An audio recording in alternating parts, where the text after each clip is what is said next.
I'm going to show how to make a control rig for this creature. This was skinned to an Avastar source, so it already has a control rig with all these funny bones. Underneath these are the real Second Life bones, but this was designed for a humanoid character. Now, while it might look like it's doing something great for you, there is some rotation limitations on this, and I don't know that that's what we want. So let's get rid of that rig by just convert from Avastar. And I also want to remove the primary bone group to get rid of those colors so we can see our constraints, and that will be in the rig properties here, bone groups, and the M bones only. I'm also going to change this to octahedral to get a better view of what I'm doing. So view display octahedral. I'm going to add some primary IKs. I guess I'll put one right here. We don't need an IK bone specifically for this, but you can put one. I'll show how to do that with the legs. They're more complicated. And then if you like that idea, you can carry it over to the arms. But this one is relatively simple. We count the bones 1, 2, 3, and 4.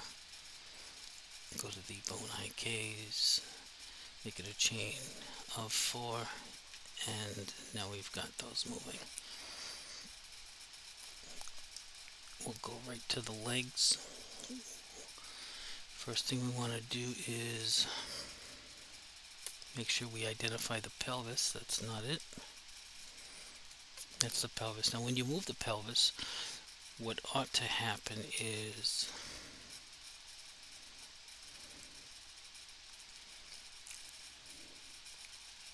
spine 2. I think all the spine bones are in the same spot here. I think we found the pelvis. Is that it? Yeah. Let's make sure the legs move with it. Yeah, so that moves the whole rig. Good. Nothing's goofed up there. We want these legs to stay put when the spine moves, so you can control what you do with those. You can expand on that by having a separate leg controller so that you can move the spine and the legs at the same time, but it's unusual that you would want to do something like that. For instance, if you move the spine forward, the leg should stay put. We're going to set up some constraints in IK to make that happen. The first thing we would like to do is disable rotation inheritance on all these thigh bones. So I'm going to select them all, go to the bone area,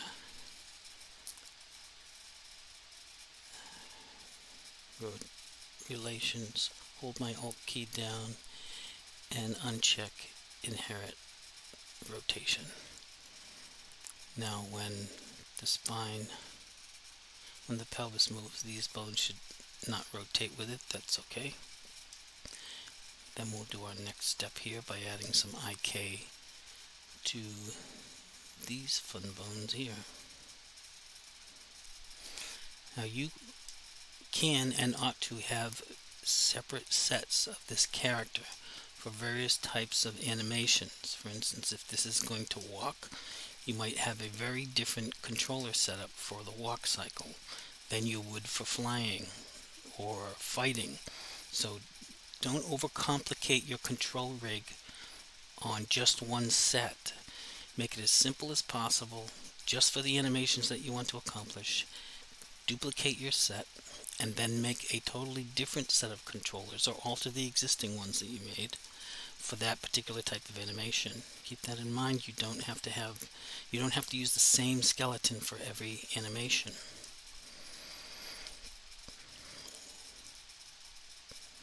Alright, I'm going to make some target bones here first. So I'm going to need 4 of them, one for each leg. I'll do one side and then mirror it to the other side. Let me just finish what I did with the arm here. The wing, it's 1, include the IK bone, 2, 3, and 4.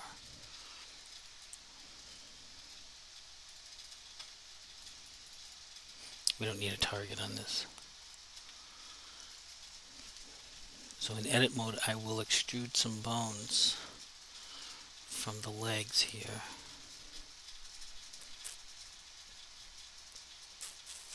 I think I will put them, they'll come right off of here. So let's do this one here. Go into edit. I'll extrude a bone here. Right click to put it back. Grab my move tool and bring it out. I'm going to name this what it is, starting with IK. So IK and the underscore. And I like to do .r. It just shortens everything for me. These won't get read by Second Life, and they won't be exported because I'm turning deform off. And I don't want a parent. I'll do the same thing for the back leg. I may have to rearrange them. We will see. Wait a minute, now this will control... Well, it doesn't actually matter. It's not actually controlling anything. It's just associated with it. And we don't have to call it anything here. We'll just call it... We don't have to associate with any specific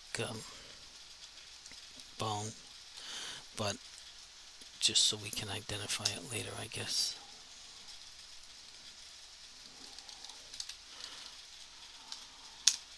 We don't want to change it too much. This name doesn't matter, it's just to identify it, and this bone here will target it.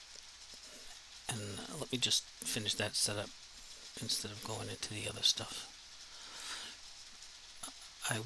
We already disabled rotation inheritance here, and we put an IK here of 2 chains, itself and the leg, the upper, its parent. We have to go into pose mode to add these constraints. IK, make it a 2. And so that's okay. We're not actually going to move this bone. We're going to be moving this bone. So this is going to target that bone. So let's get the name of that bone. I'll go into here and Control C to copy it. I hit escape. Then I add onto this constraint the target, which is going to first be the rig and then the bone. Control V. That didn't work. Messed up my clipboard paste, so let's go get the name again of this. Control copy.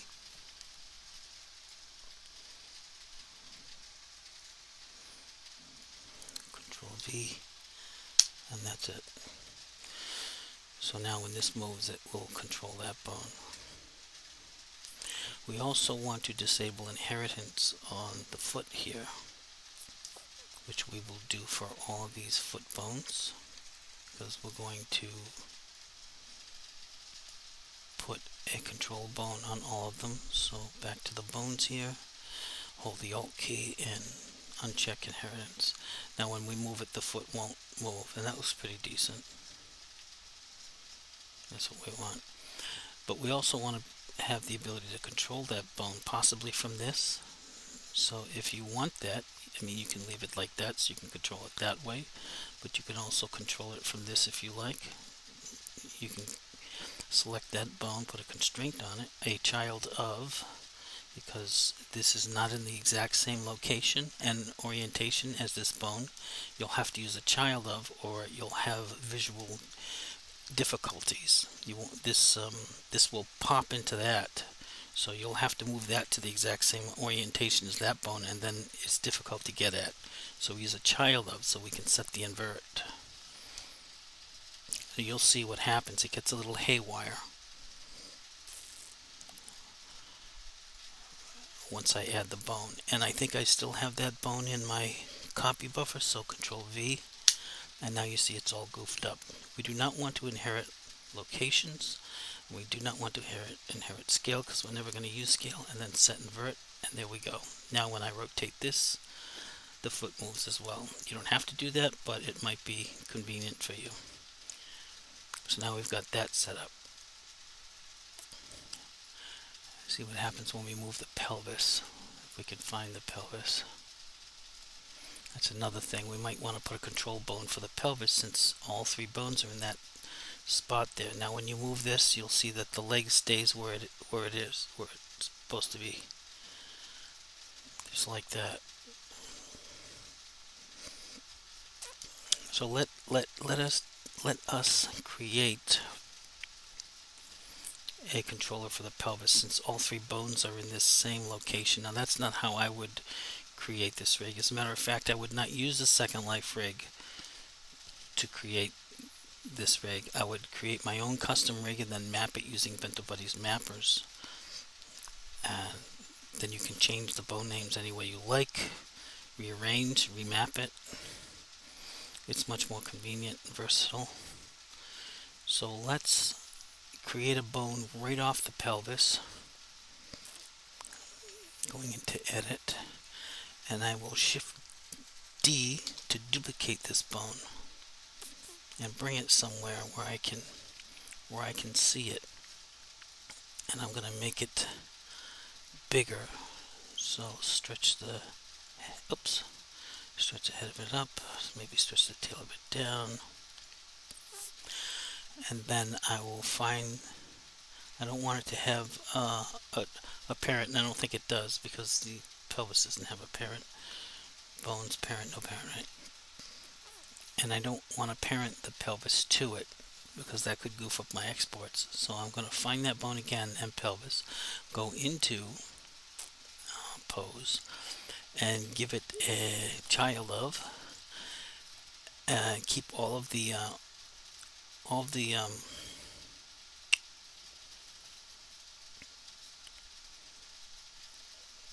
transforms enabled. We don't really care about it. We're going to name this though to controller pelvis. I have to go back to find the pelvis. There it is. Because there's like 3 or 4 bones. I mean, they might all be there. Pelvis 1, and pelvis 1, and pelvis M spine 1, M spine 2, 3, 4. I don't know, but we're having a hard time getting to that. So add a controller to that, a child of constraint. Target the rig itself, and then find that bone. What did we call it? Controller. See, there we are, right there. Now we have to set the inverse so it goes back to where it belongs. Now when I move this, I can move the entire rig, and we're all set. Don't forget to disable deform on that. We don't want it exporting. So that works.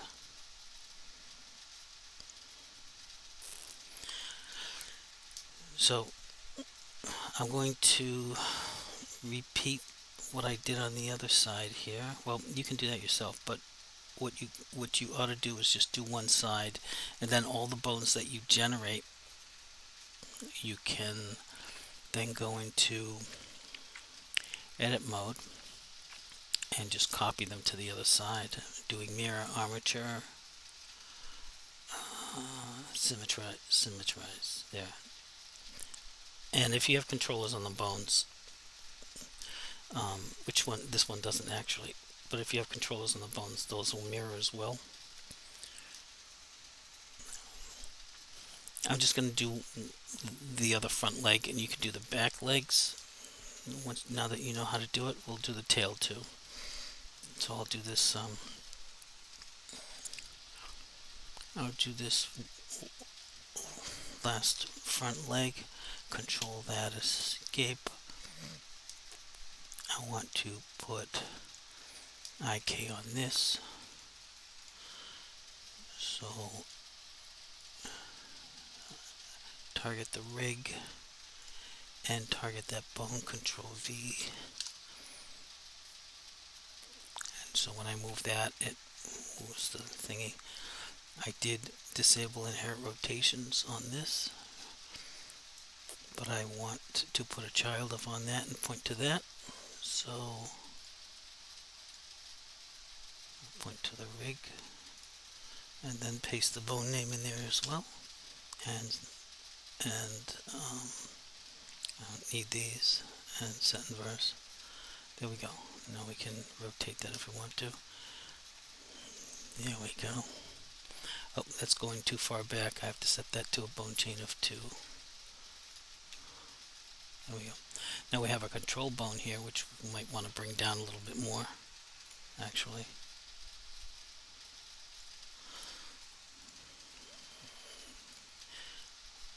Yeah.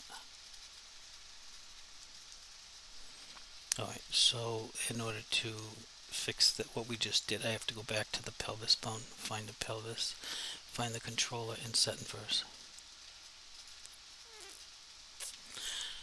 Now we got our controllers. We'll do the tail. The tail is nothing, just count the bone chain, which is, and you can put a controller at the end if you want to. 1, 2, 3, 4, 5, 6. I know that there's 7 bones in the tail, but we can go up to, there are 7 bones in the tail if you use the tip, and they didn't use the tip. So alright, Bento Buddy can actually allow you to use up to 38 bones in a single strip, but we're not going to show how that's done here. I'll just put IK in there. So that's 7 bones, is it? No, it's 6. 2, 3, 4, 5, 6. So just do that. And verse. And then we have a tail we can articulate. So the skinning is okay, I guess. I would, well, no. I mean, look, it's affecting the wing a whole bunch, but whatever. You get what you get. I think that's good enough for a basic control rig tutorial. Enjoy.